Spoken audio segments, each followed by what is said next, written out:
Hello and welcome to the channel. My name is Bijay and I am a Microsoft MVP in SharePoint. In today's video, we are going to discuss about the get items flow action that you can use in Microsoft Power Automate. Okay, as the name suggests, so this is the action which you can use to work with SharePoint list items.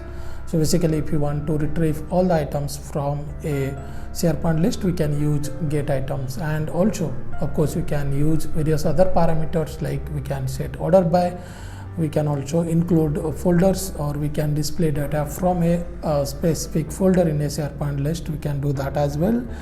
And also we can do a lot of filter actions, right? So in this particular demo, we are going to explain about a few settings on that, but we will have a separate videos where we will go through various filter actions that we can do.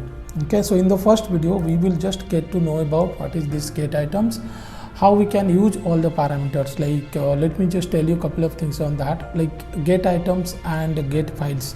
These are two flow actions, very useful flow actions which you want to work with SharePoint list and libraries. So if you are using SharePoint list, then get items. If you are working with SharePoint libraries, then get files flow action that you can use. And also by default it will return 100 items. And then also pagination is enabled on that. So if there are more items, then 100 items will come and then next items will come, and you can increase the limit to 5,000 items, and if you are more than that items are there, then of course you can enable pagination and do that, so that you can handle the large items in a list. And also you can put the top count parameters. I'll show you in the everything on the demo, so we will go through, we'll create the flow from the beginning and then I'll show you that. But this is a top count parameter is there which you can use if you want to get, let's say I want the top 10 results, top 100 items, so you can use that parameter. And it allows us to limit to specific folders. Suppose you want to get items from a specific folder, then you can choose that as well.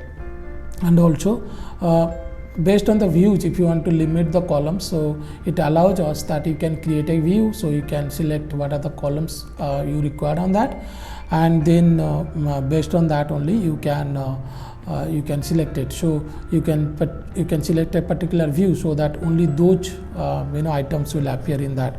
And then also order by we can implement. And another important thing that you can do is you can use the filter query. So we will see a simple filter query on this, but we'll have a deep dive on different kind of filter queries in another video.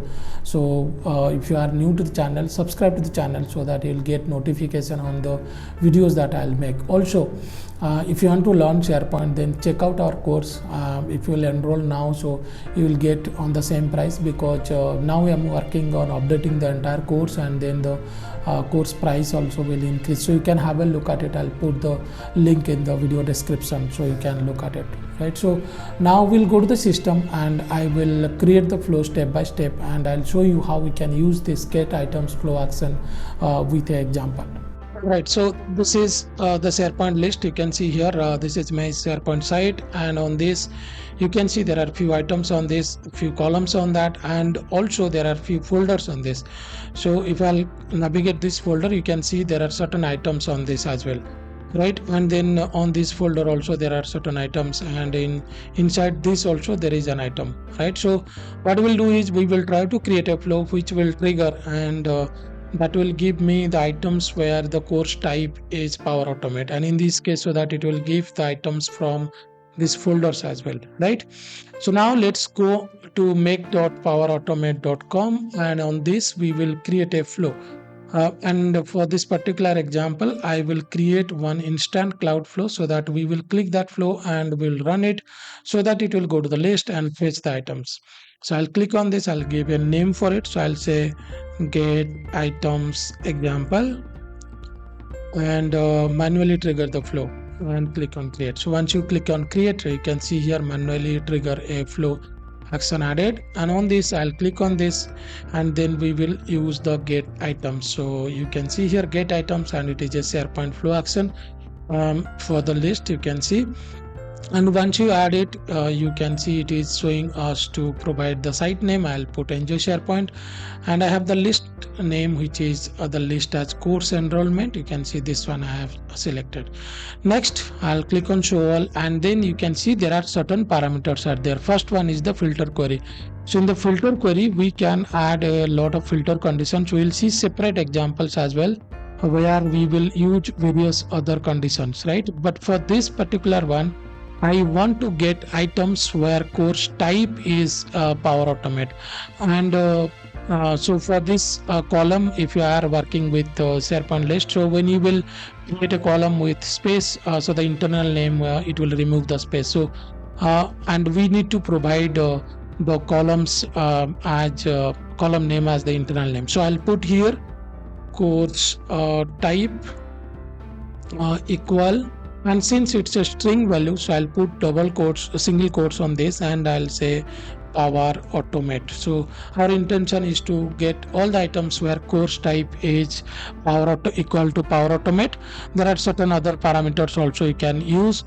I'll put also the link of a complete tutorial. You can go through step by step also over there, right? So now you can see here this. Next is the order by. Okay, just to let you know that if you have not yet subscribed to the channel, subscribe it, so that even in the future videos, whatever I'll make related to the get items, you'll get notified on that, because we are going to see some more examples which are related to filter query.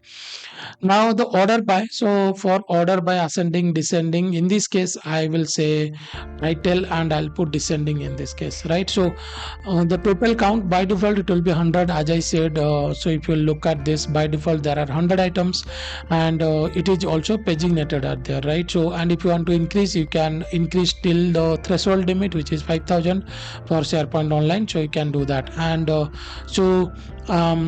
if you want more items, then of course you can go to the settings, and you can do here pagination true, and then you can provide the values on this. So we'll see in the separate video for that. And the next one, if you'll see here, total count, I'll give 200 here. And as I was telling you, so there are certain views are in this particular list. So if I'll show you, that you can see there are few views I have created. Now why it is, because there might have been certain scenarios, you have some filter conditions by default attached to this, or you have certain items or certain columns that you want to display. So that's the reason you can create multiple views, and you can select over here. So if I want, then I can select any views from that, but for this particular example I will take our all items view. Next, folder. Now if you will not select anything, then it will give all the items from the folder and the subfolders.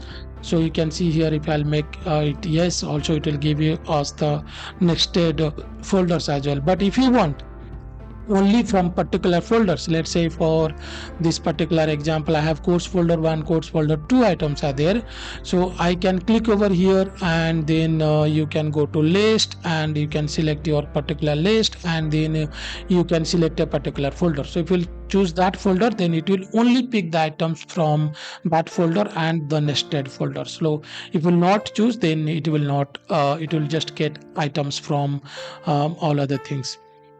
And the next, just to display the items, probably will also add a send email.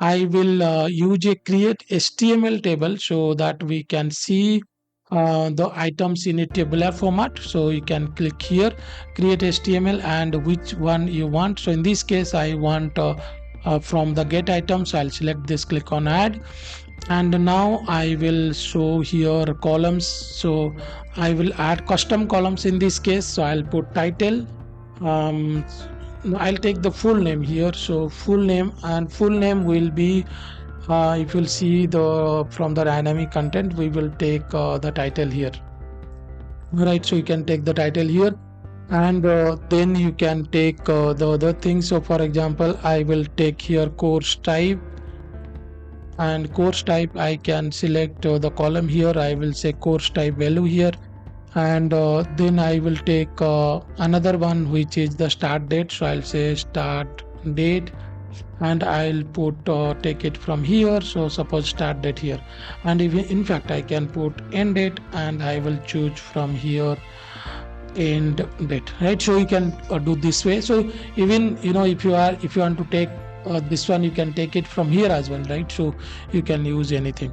So this is about the create HTML. So once you have this create HTML, then you can go here and send an email so that we can see how it is appearing. So send an email v2, and in this case I'll add a custom value. I will take my email address here. You can see I added here, and so I'll say Power Automate items, and in this case I will simply say, hi Bijay, here are the Power Automate items. So you can see here,